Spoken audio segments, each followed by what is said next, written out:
Hello again. In Going Beyond Google, we talked about why Discover and individual databases are more appropriate for academic research than Google.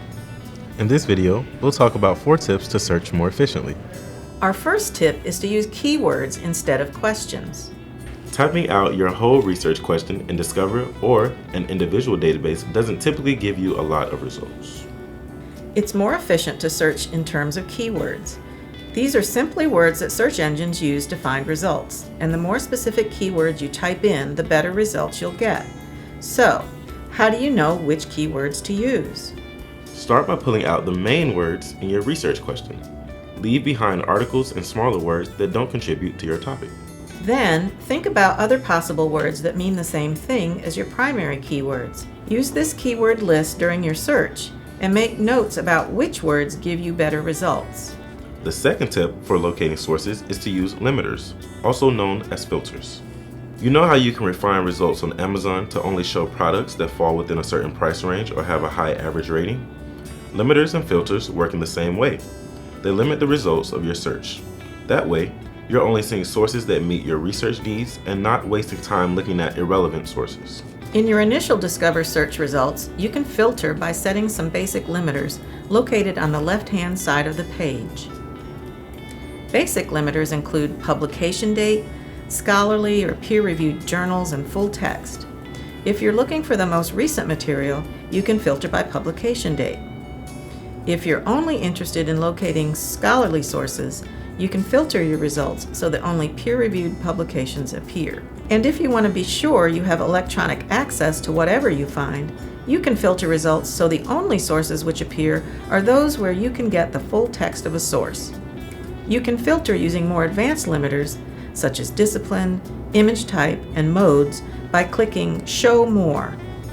Our third tip can really come in handy once you've found a source you like.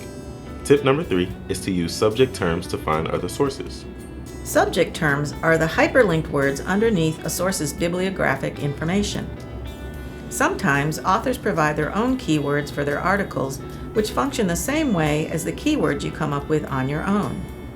Once you find a source you really like, you can find other sources just like it by either clicking the subject term link or by doing a new search using the subject terms from the source you like. Think of subject terms as hashtags for publications. Just like you can click hashtags to find other posts about a specific topic, you can also click on hyperlinked subject terms and keywords to get similar publications. The fourth and final tip we have is to ask for help. If you need help getting started on your research or getting stuck while you're researching a topic, there are 2 resources you should utilize: your professors and information service librarians. Professors are great resources, and you shouldn't feel shy about asking them for help. Particularly if you hit a stumbling block, go to their office hours and talk with them about your topic. You could ask if they recommend a specific database, or ask for other advice about doing research and searching. You can also ask an information services librarian for help by going to the information desk on the 2nd floor of the library.